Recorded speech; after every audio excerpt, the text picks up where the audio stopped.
Bonjour, bonsoir, chers spectateurs de la radio-télévision Minduka, d'où partout vous nous suivez, que ce soit au Rwanda ou dans les pays limitrophes, c'est-à-dire la République démocratique du Congo, le Burundi, la Tanzanie, l'Ouganda et un peu plus au sud, les pays comme la Zambie, le Zimbabwe, le Malawi, l'Afrique du Sud et bien d'autres. Et même ce qui se trouverait dans l'Ouest africain, là je parle du Sénégal, du Mali, de la Guinée-Conakry et ailleurs. Et j'en viens à saluer aussi ceux qui se trouvent en Europe ou en Amérique du Nord. Vous savez tous que à cause de ce qui s'est passé chez nous, nous les Rwandais, nous nous trouvons un peu partout dans le monde. Et j'en profitais pour demander à ceux qui nous suivent maintenant de souscrire à nos émissions et à la fin, s'ils ont apprécié positivement l'émission, qu'ils mettent un like. S'ils ont apprécié négativement l'émission, qu'ils mettent un dislike. Et maintenant, moi qui vous présente l'émission, c'est Ambrose Nzeimana et je vais vous introduire nos hôtes. Ils vont nous indiquer qui ils sont, pourquoi ils sont là en quelques 1 ou 2 minutes avant qu'on entre dans le vif du sujet. Je vais commencer par la dame parmi les autres. Merci beaucoup, merci pour l'accueil. Je vous salue tout le monde, vous tous qui nous suivez en ce moment et ceux qui vont nous suivre plus tard. Moi, je suis Marie-Josée Ufitamaoro. Vous m'avez vu beaucoup de fois sur radio-télévision Hinduka, inutile que je me présente de plus. Mais bonsoir, je vous salue et merci pour l'accueil. Bon, suivant. Oui, bonsoir Marie-Josée, bonsoir Ambrose. Moi, c'est la première fois que je viens parler sur radio-télévision Hinduka. Je m'appelle Raymond Mugabo, je vis en Belgique et je suis donc un Rwandais de 47 ans qui s'intéresse à la situation politique au Rwanda et qui milite contre la dictature en tout cas et contre l'impunité qui règne dans la région des Grands Lacs et en particulier au Rwanda. Merci Raymond, merci Marie-Josée. Et avant qu'on entre dans le vif des questions qui nous préoccupent pour la présente émission, je demandais à M. Raymond de nous introduire sur le pourquoi ils sont venus précisément ce soir, comme nos hôtes, pourquoi ils sont avec nous. Oui, donc nous sommes venus ce soir pour présenter un événement qui aura lieu le samedi 1er octobre, que nous organisons. Donc, c'est un rassemblement, en fait, en mémoire des victimes des crimes et des guerres, des crimes contre l'humanité qui ravagent la région des Grands Lacs depuis 3 décennies maintenant. A commencé donc depuis le 1er octobre 1990 par l'attaque du Rwanda par le FPR. Et donc, comme beaucoup de gens le savent, depuis lors, en fait, il y a eu une suite de guerres et de conflits qui ont ravagé la région et qui ont emporté beaucoup de vies humaines. On parle de plusieurs millions, entre 5 et 10 millions de vies humaines perdues donc, au Congo et au Rwanda. Et donc, nous avons pensé, les organisations que nous représentons ont pensé qu'il serait opportun, en fait, de marquer cette date cette année, d'autant plus que ça tombe un week-end et que donc, voilà, ça fait 3 décennies que ça dure En plus, un conflit a récemment ressurgi dans l'est du Congo et on en parle encore dans l'actualité. Et donc voilà, donc tous ces événements, le retour donc, de ces conflits ont fait que nous avons pensé qu'il était opportun d'organiser cet événement, ce rassemblement en mémoire des victimes, qui sera suivi par une conférence débat sur le sujet. Bon, je vous remercie de nous situer. Je demanderai à Marie-Josée Donc, ça fait depuis le 1er octobre 1990, on est en 2022, ça fait 32 ans. Le 1er octobre, tous ces drames, tous ces conflits qui ont ravagé la région ont été documentés par une série de rapports d'organisations internationales et bien d'autres organismes.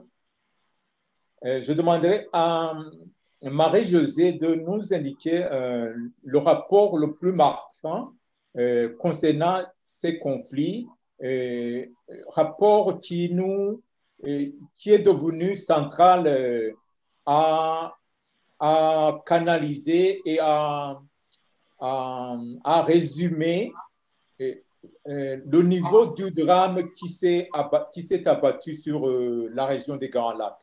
Marie-Josée. Merci Ambrose. Effectivement, il y a un rapport de mapping, rapport qui a été rédigé par les Nations Unies et qui met en détail, qui rapporte vraiment tous les crimes qui ont été commis dans la région de Grand Lac, surtout au Congo, et qui illustre et qui met l'accent sur les auteurs. Et ce qui est triste, c'est que ces auteurs sont toujours libres et continuent à faire ces crimes et à commanditer ces crimes de par où ils sont. Justement, tout ça à cause de l'impunité et à cause du manque de suivi, en fait. Et en ce moment, c'est les victimes, la population, celles qui souffrent.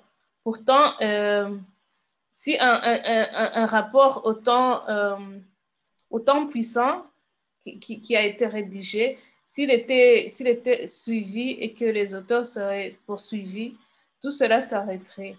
Et justement, à cause de cette impunité, les commanditaires se croient permis de toujours continuer ces crimes. Et c'est pour ça qu'on voit toujours des guerres qui ressurgissent et des milices, en fait, qui sont appuyées par des États et qui continuent à faire ravage au Congo et dans toute la région de Grand Lac. Justement, le rapport mapping, c'est pour ça qu'on va faire cette marche pacifique et cette conférence débat après. C'est juste pour rappeler que ce rapport existe et pour rappeler les États membres et l'ONU de retirer le rapport des tiroirs et de poursuivre ces gens pour que les crimes vraiment s'arrêtent et que les commanditaires soient arrêtés. Je pourrais peut-être, je crois que Raymond pourrait m'appuyer beaucoup plus à propos du mapping report, mais c'est à propos de ça qu'on va vraiment parler. Bon, donc, Raymond, si on se rappelle, ce rapport a été produit en 2010, mais comme tu l'as indiqué tout au début, le drame, la tragédie de la région des Grands Lacs a commencé le 1er octobre 1990. Donc, ça veut dire 20 ans après le début de la tragédie. Avant ce rapport, il y avait eu d'autres rapports. Pourquoi ce rapport, qu'est-ce qui était différent avec les rapports précédents concernant cette tragédie Raymond, tu peux nous parler de l'historique de ce rapport mapping, s'il te plaît. Oui, Ambrose. Donc, en fait, l'historique du rapport mapping, c'est que il y a eu une découverte de 3 fosses communes qui ont été découvertes fin 2005 dans le Nord Kivu. Et donc, la découverte de ces fosses communes donc, a quelque part relancé au niveau international le constat que les crimes contre l'humanité qui avaient été commis dans le Congo et dans l'Est du Congo en particulier étaient restés impunis. Et voilà, donc c'est l'élément déclencheur du mapping report. Il y a eu des discussions donc, au sein de l'ONU pour aller enquêter sur ces crimes. Il y a eu l'idée de relancer les équipes précédentes, etc. Mais finalement, le secrétaire général de l'époque donc a décidé, après plusieurs discussions en interne avec les équipes, ils ont décidé qu'il était plus opportun donc, de créer une équipe spécialement pour ça, une nouvelle équipe. Et voilà, donc l'idée a germé en 2005, mais ce n'est qu'à partir de quelques années plus tard, en fait, qu'ils ont pu aller sur le terrain pour faire l'enquête. L'enquête a duré en elle-même, elle a duré 6 mois. Elle a duré 6 mois sur le terrain. C'était à l'époque de Kabila. Et voilà, donc il a fallu discuter avec les autorités congolaises, avoir les accords, mais les autorités congolaises ont accueilli l'idée favorablement. Et puis les équipes onusiennes donc, sont descendues sur place pour mener l'enquête. Qu'est-ce qui est différent par rapport aux autres rapports? Je pense que la particularité donc, du rapport mapping, c'est vraiment son côté quasi complet, parce qu'il est vraiment... peut-être le mot complet serait un peu abusif, parce qu'ils n'ont pas eu tous les mots... ils reconnaissent eux-mêmes qu'ils n'ont pas pu tout couvrir, mais en tout cas... c'est un rapport qui est allé très loin au niveau de la couverture, au niveau des moyens, et donc qui a pu relater, faire l'inventaire d'énormément de massacres et de crimes qui ont été commis sur le territoire du Congo, de la RDC. Voilà, je dirais que c'est la particularité, je pense, qui ressort de ce mapping report par rapport aux autres rapports. Et si je puis appuyer ce que Raymond vient de dire, ce qui a été découvert dans le rapport, c'est que les Nations Unies ont conclu que les crimes commis au Congo entre l'intervalle de 1993 et 2003, les crimes qui sont dans ce rapport mapping pourraient constituer un génocide en fait. Et c'est ce qui est pertinent dans ce rapport, c'est que ça montre les crimes et ça montre leur caractère génocidaire. Voilà. Merci Marie-Josée, merci Raymond. Avant ces rapports, de façon précise, disons qu'il y a eu le rapport Gersony. Gersony qui est un officiel de l'ONU aussi. Il avait fait un rapport au Rwanda, juste après que le FPR prenne le pouvoir à Kigali.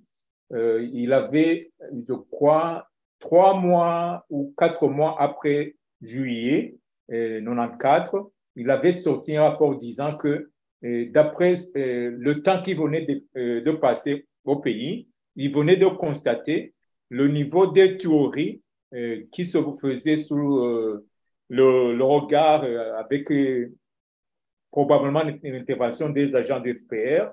c'était un génocide contre la population Hutu qui était sur place.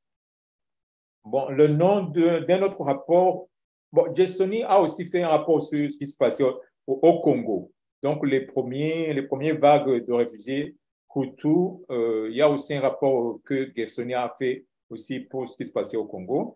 Mais le nom d'un autre rapport, je ne sais plus de quel officiel de l'ONU, je ne me rappelle plus le nom. Donc, les deux premiers rapports disant qu'il y avait un génocide qui se commettait contre les Hutus par le FPR, que ce soit au Rwanda, que ce soit au Congo, ils sont sortis. Les deux rapports ont finalement été complétés par le rapport mapping. Bon, continuons. En 2014, il y a eu un documentaire que la BBC a sorti. C'était le 1er octobre 2014. Ce documentaire a été très controversé, surtout par les réactions de la part du gouvernement du FPR.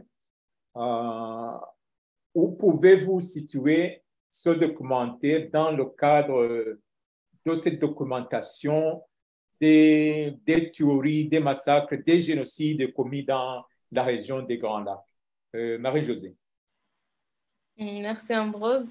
En fait, ce que la BBC a juste mis en évidence, c'est montrer au monde entier comment un mensonge s'est fondé, un mensonge soi-disant que les gens ont sauvé la population rwandaise qui était en train d'être massacrée, alors que ces mêmes personnes ont en fait commandité ces crimes, afin de commencer une guerre pour avoir l'autorité au Rwanda et ensuite s'approprier de toute la région des Grands Lacs. Et donc, ce documentaire avait pour objectif d'éliciter en fait tous ces crimes qui se sont passés dans la région des Grands Lacs et qui ont été couvertes par l'État du Rwanda, par le FPR, alors que c'est le FPR en soi qui a organisé et mis en œuvre ces crimes. Et donc, c'est pour ça que quand l'émission est sortie, elle a été bannie sur le territoire rwandais et même la radio, la BBC a été fermée au Rwanda et a été empêchée d'être diffusée sur tout le territoire rwandais. C'est parce que une enquête a été faite et les faits ont été élucidés en fait et ils ont tout montré de ce qui se passait dans la région de Grand Lac. Le mensonge surtout que le FPR avait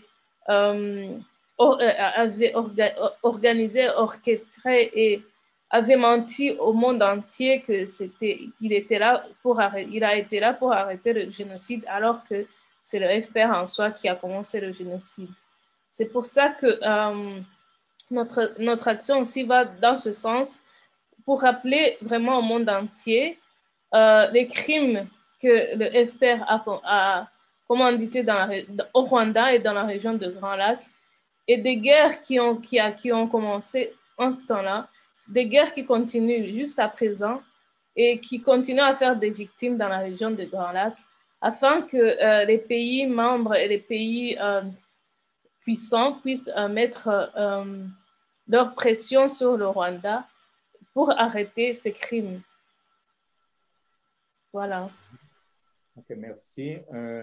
Une ajoute à propos de ce documentaire, ce qui ne se rappelle plus le nom, c'était en anglais, c'est Rwanda Untold Story, ou en français traduit littéralement, c'est l'histoire non racontée.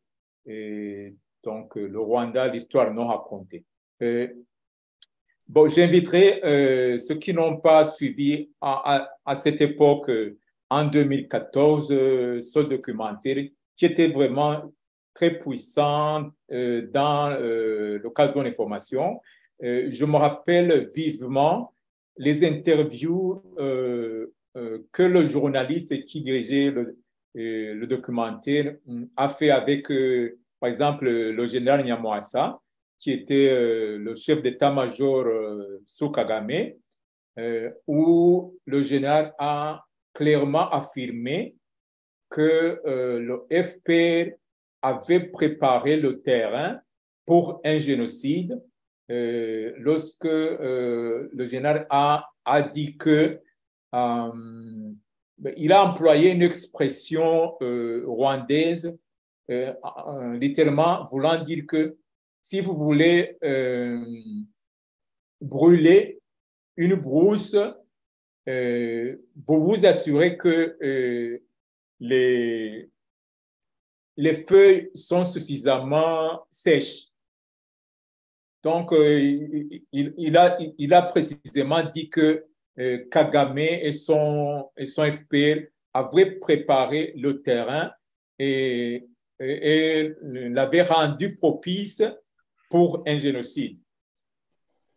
Bon, j'inviterai ceux qui n'ont pas regardé ce documentaire d'aller sur Internet. Il est disponible. Rwanda Untold Story.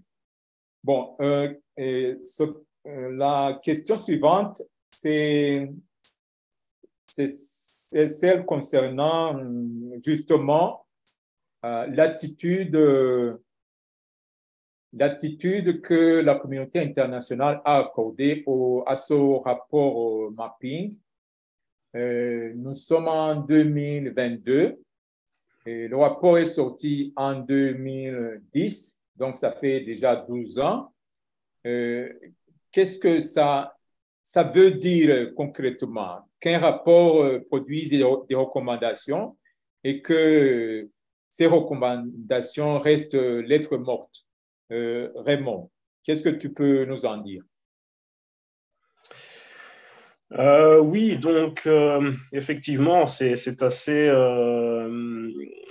frustrant de voir qu'un rapport aussi sérieux et aussi accablant soit sorti il y a déjà de cela 12 ans et qu'il n'ait pas été suivi d'actions concrètes pour justement lutter contre l'impunité et pour poursuivre les responsables de ces crimes.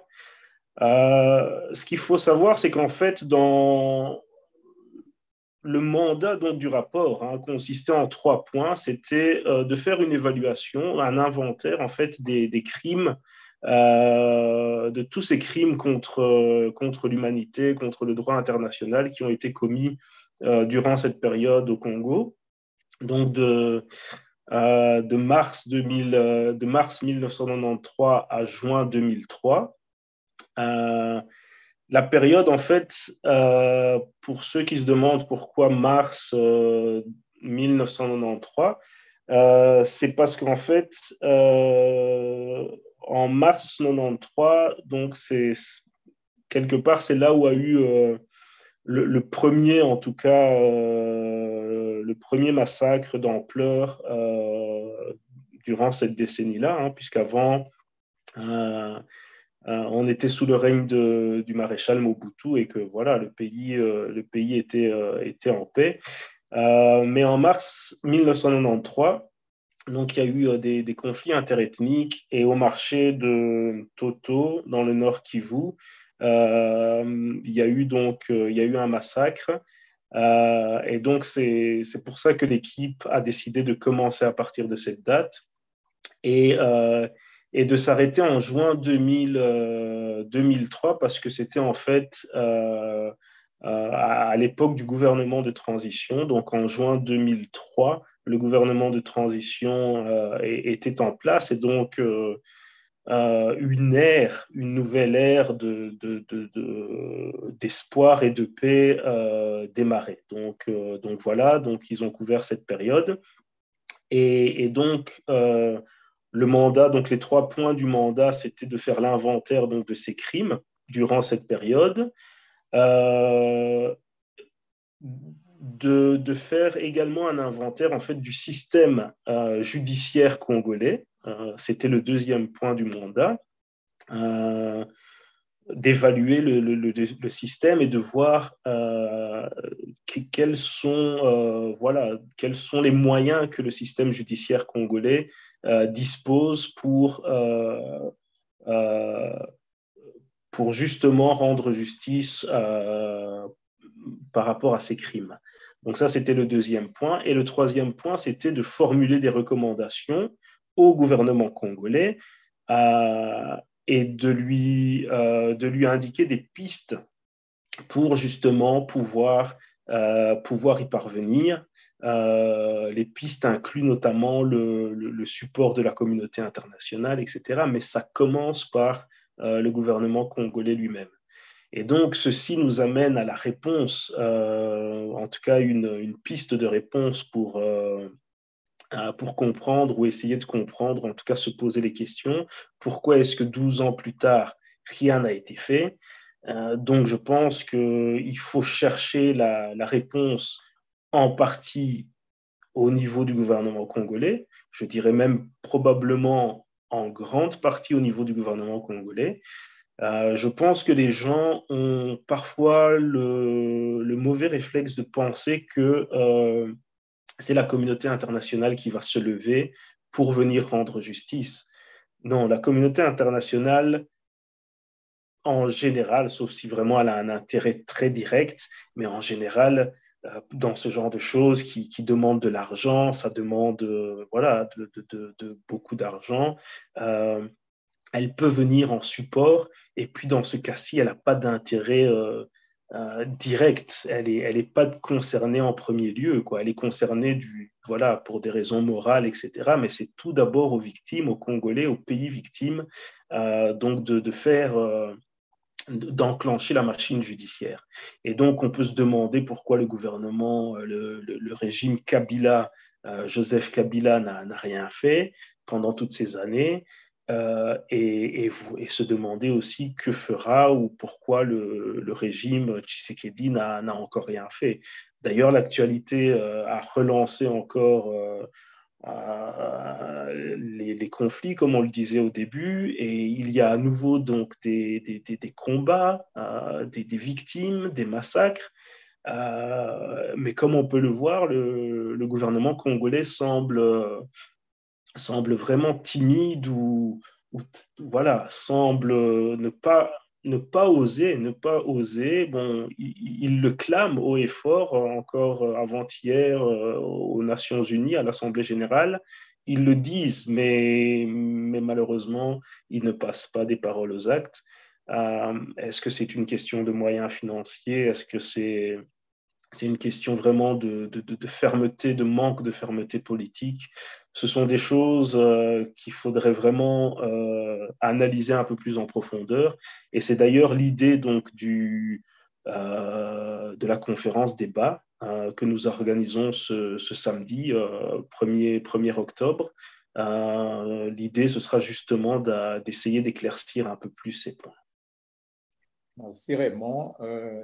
Là, vous soulevez un point que je n'avais pas mis en exergue, donc la responsabilité du pays, la RDC, dans la recherche de la justice pour ces tragédies. Moi, je m'étais toujours dit que l'ONU était la partie défaillante, mais là, tu viens de bien expliquer que si le Congo, la RDC, ne prend pas les devants et montre une volonté politique pour qu'un tribunal international pour le Congo soit mis sur place, rien ne se passera. Merci pour cette observation.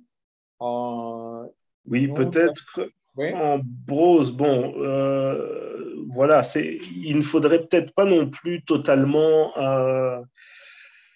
disculper, si on peut dire, les Nations Unies non plus. Hein. Je ne dis pas qu'ils n'ont peut-être pas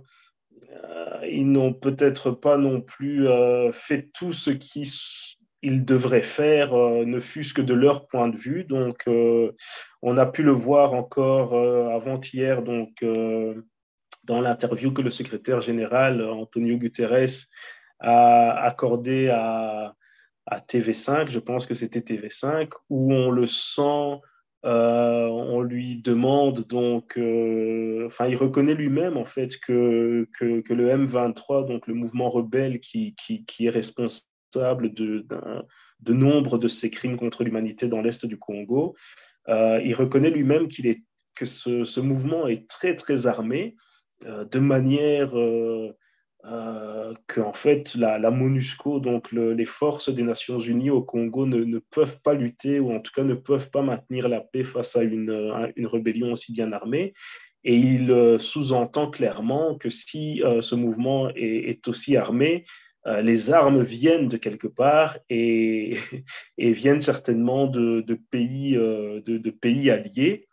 Il n'a pas dit clairement le Rwanda et l'Ouganda, il ne les a pas cités, mais quand le journaliste lui a dit le Rwanda ou l'Ouganda, il n'a pas non plus dit non, il a dit ça ne peut pas venir du ciel. Donc,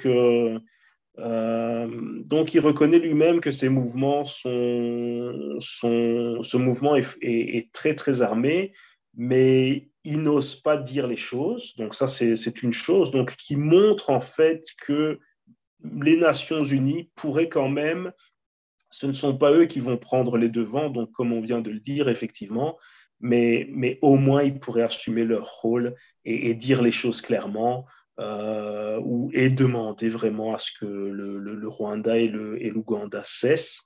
Donc ça, ce sont des choses que eux ne font pas non plus.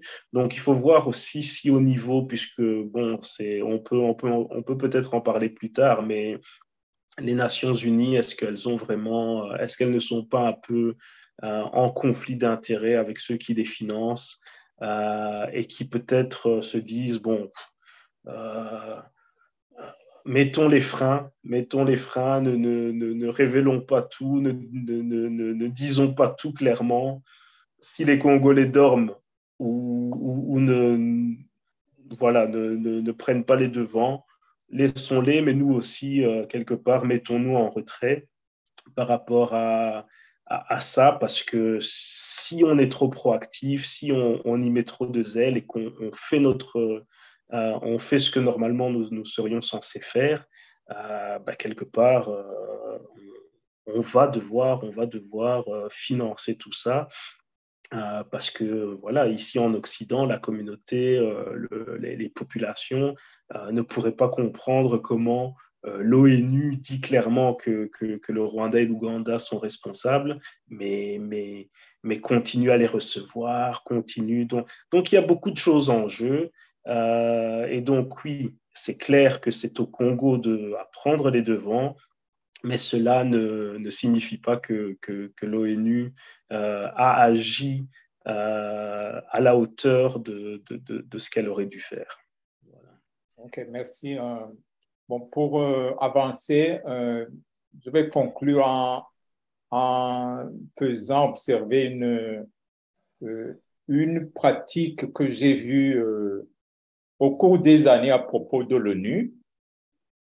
C'est que l'ONU en tant que système, il n'a jamais pris le devant pour solutionner un conflit, mais il s'est toujours rangé du plus fort dans le conflit.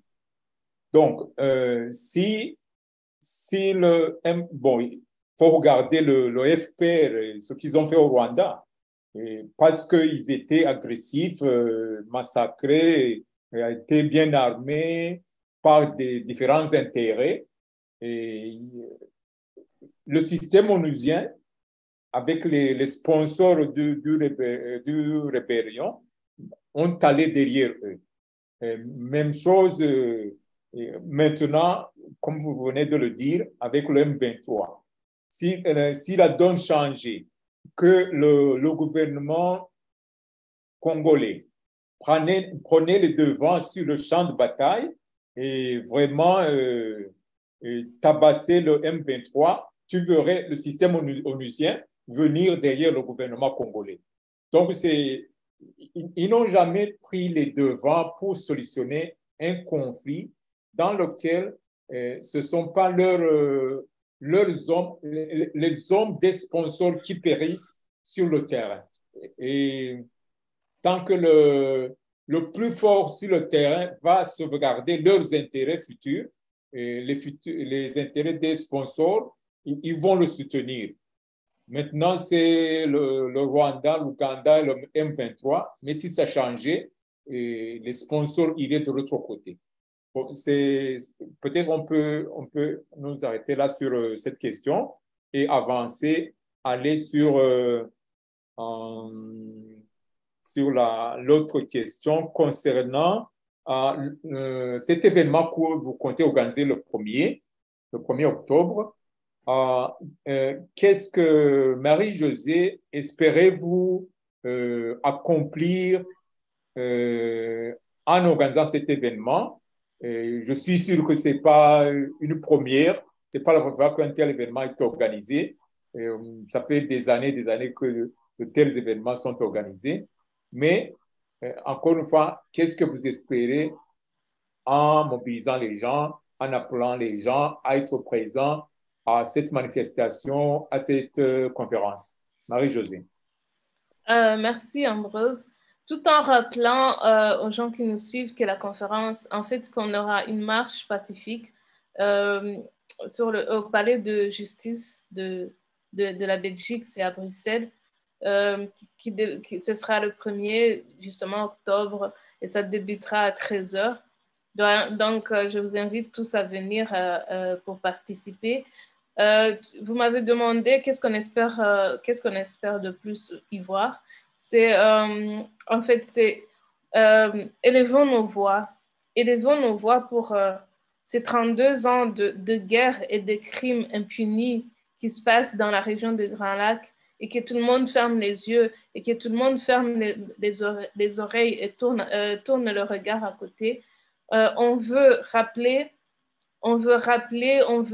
élever nos voix pour justement appuyer sur ce mapping report et montrer au monde entier ce qui se passe, et aussi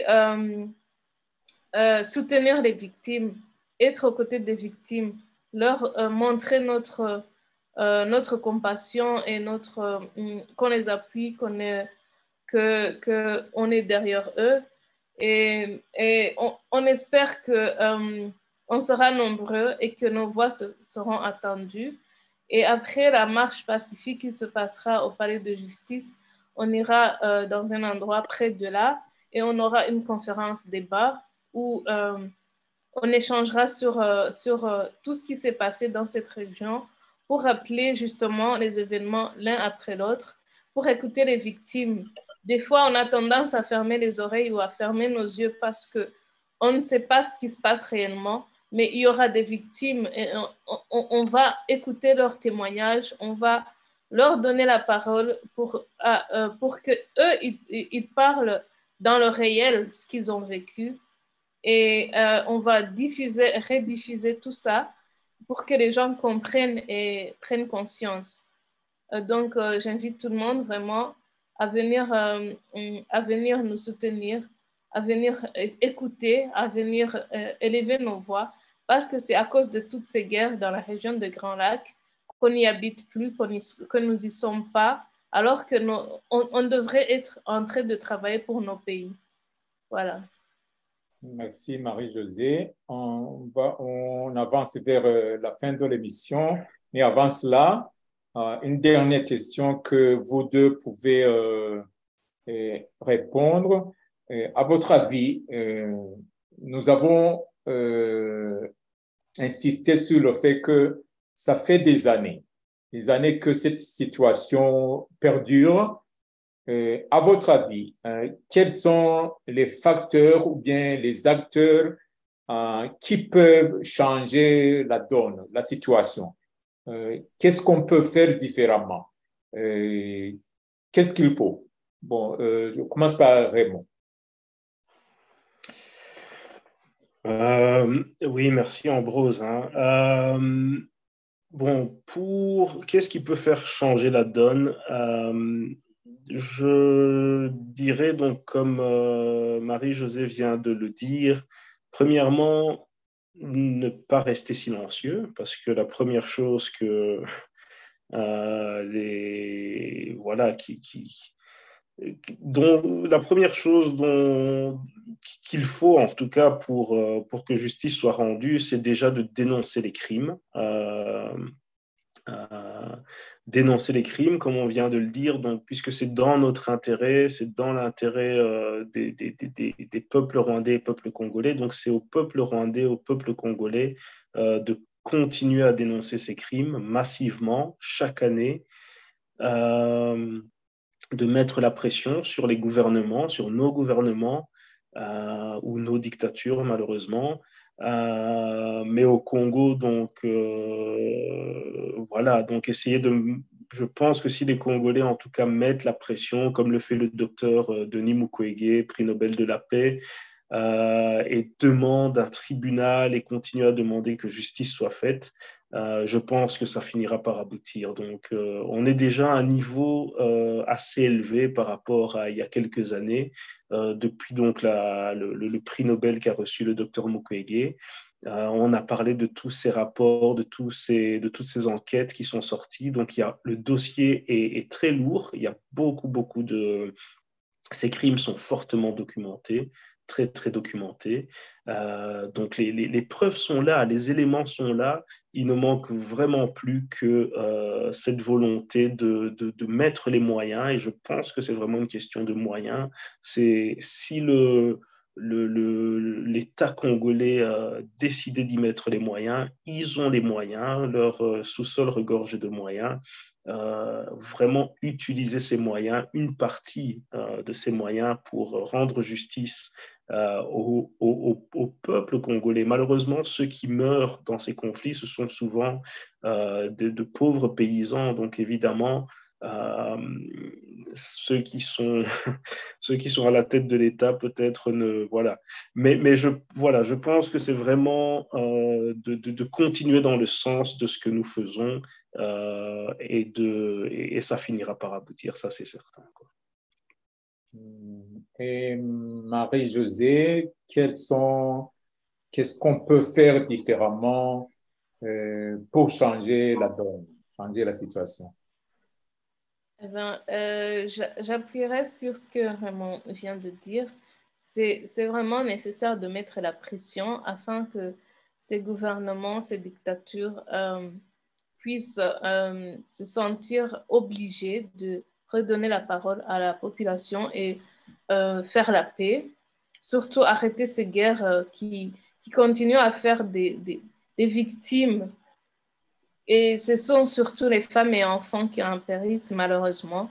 Vous avez vu, vous avez entendu parler de la clinique du docteur Mukwege qui essaye de réparer les femmes violées dans ces crimes, dans ces conflits. Et malheureusement, c'est des femmes, des enfants qui en périssent. Et c'est la richesse du Congo qui en périssent dans des choses pas claires, alors que cette richesse devrait restituer et amener la justice et la paix dans la région.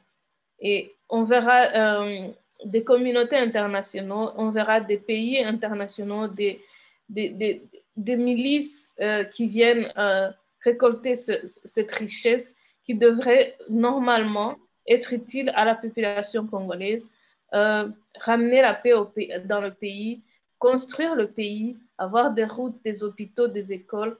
Mais c'est malheureusement ces mêmes richesses qui font qu'il y a des guerres à chaque moment, qui font que des gouvernements se sentent puissants. Donc, à partir de l'argent qu'ils reportent au Congo, ils achètent les gens, ils achètent les communautés, ils achètent le pouvoir, ils achètent le silence des dirigeants. C'est triste et c'est en parlant justement, en mettant la pression, en élucidant ces crimes et en réveillant les gens que ça va qu'on pense que ça va s'arrêter. Merci Marie-Josée, merci Raymond. nous allons terminer cette partie en français. Je vais demander une dernière minute, un message en français pour ceux qui vont participer à la manifestation et à la conférence. Raymond, quelques secondes, une minute au plus. Un dernier mot. Oui, merci Ambrose. C'était un plaisir de participer à cette émission. Un dernier mot pour ceux qui souhaitent ou vont participer donc au rassemblement et à la conférence. C'est peut-être le mot Ubuntu ou Ubuntu, qui est un mot en fait qui dépasse même le Kinyarwanda et qui veut simplement dire que nous qui sommes toujours vivants, je pense, avons le devoir de garder la mémoire de ceux qui ont péri et qui n'ont pas eu justice.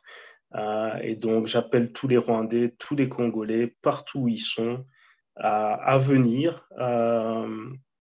Ça ne nous prend que quelques heures vraiment de notre vie. Nous avons la chance d'être vivants, d'être en bonne santé, de ne pas avoir subi tout ça. Il y a des gens qui ont été poursuivis dans ces forêts du Congo, qui ont été violés, toutes ces femmes qui sont violées. Et je pense que vraiment, il ne faut pas voir les choses à court terme, il ne faut pas se dire ça ne sert à rien. Non, ça sert à quelque chose. Et même le simple fait de se rassembler, de commémorer toutes ces victimes, c'est très, très important. Et si on continue comme ça, un jour, justice leur sera rendue, nos gouvernements vont changer, la démocratie va s'installer et le peuple pourra rendre justice à toutes ces victimes. Donc, c'est vraiment Ubuntu, ayez cette solidarité avec les victimes, ayez ce devoir de mémoire, ce devoir de commémoration. Pensez à eux, pensez que ce sont vos frères, vos sœurs, vos mères, et venez avec nous pour commémorer leur vie et leur souffrance. Merci.